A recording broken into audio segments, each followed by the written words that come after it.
और खबरों में आगे बढ़ते हुए आपको बता दें कि प्रधानमंत्री नरेंद्र मोदी G20 समिट में शामिल होने के बाद भारत के लिए रवाना हो चुके हैं। रविवार को पीएम के दक्षिण अफ्रीका दौरे का अंतिम दिन था। उन्होंने G20 शिखर सम्मेलन के तीसरे सेशन को संबोधित किया और आतंकवाद पर दोहरे मापदंड को खत्म करने और AI के सुरक्षित उपयोग और वैश्विक संस्थाओं में सुधार की जरूरत पर जोर दिया। दिखाते हैं आपको एक रिपोर्ट। प्रधानमंत्री नरेंद्र मोदी के दक्षिण अफ्रीका के दौरे का रविवार को तीसरा और अंतिम दिन था। पीएम मोदी रविवार को G20 शिखर सम्मेलन के तीसरे सत्र में शामिल हुए हैं। इससे पहले पीएम मोदी ने दक्षिण अफ्रीका के जोहान्सबर्ग में आयोजित India Brazil south Africa Ipsa शिखर सम्मेलन में हिस्सा लिया। बैठक में ब्राजील के राष्ट्रपति लूला दा सिल्वा और दक्षिण अफ्रीका के राष्ट्रपति सिरिल रामाफोसा ने भी हिस्सा लिया। बैठक के दौरान पीएम मोदी ने इस बात पर जोर दिया कि IBSA केवल 3 देशों का समूह नहीं बल्कि 3 महाद्वीपों, 3 प्रमुख लोकतांत्रिक देशों और 3 प्रमुख अर्थव्यवस्थाओं को जोड़ने वाला एक महत्वपूर्ण मंच है। पीएम मोदी ने G20 शिखर सम्मेलन के तीसरे सत्र को संबोधित किया। पीएम मोदी ने सम्मेलन में क्या कुछ कहा, आइए जानते हैं। पीएम मोदी ने कहा कि इप्सा कोई आम ग्रुप नहीं है, यह एक जरूरी प्लेटफॉर्म है। यह फोरम ग्लोबल साउथ की आवाज, उम्मीदों की प्रतिबद्धता का प्रतीक है। यह फोरम 3 बड़ी डेमोक्रेटिक ताकतों और 3 बड़ी इकोनॉमी को जोड़ता है। पीएम मोदी ने कहा कि आतंकवाद के खिलाफ लड़ाई में दोहरे मापदंड की कोई जगह नहीं है। आतंक के खिलाफ लड़ाई में करीबी तालमेल आवश्यक है।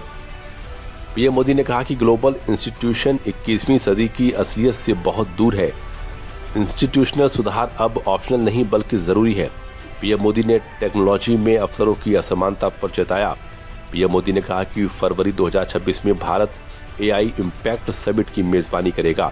AI का लाभ हर जिले, हर भाषा तक पहुंचाना लक्ष्य है। पीएम मोदी ने AI के गलत उपयोग पर रोक लगाने की जरूरत बताई। पीएम मोदी ने कहा कि अपराध और आतंकवाद में AI का इस्तेमाल खतरनाक है। पीएम मोदी ने कहा कि टैलेंट मोबिलिटी का ग्लोबल फ्रेमवर्क तैयार करें G20।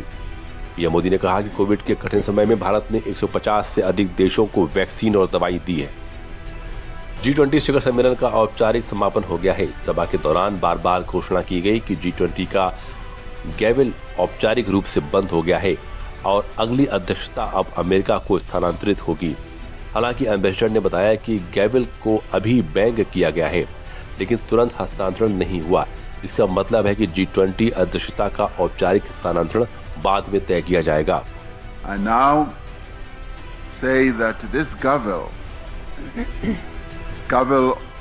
of this G20 summit formally closes this summit and now moves on to the next president of the G20, which is the United States, where we shall see each other again next year. The summit is therefore closed. G20 के तीनों session की theme inclusive economic growth, climatic resilience और artificial intelligence रहा। PM Modi ने G20 agenda पर भारत की सोच दुनिया के सामने रखी। सम्मेलन के दौरान पीएम मोदी ने 20 ग्लोबल लीडर्स के साथ मुलाकात की और द्विपक्षीय बैठक भी की।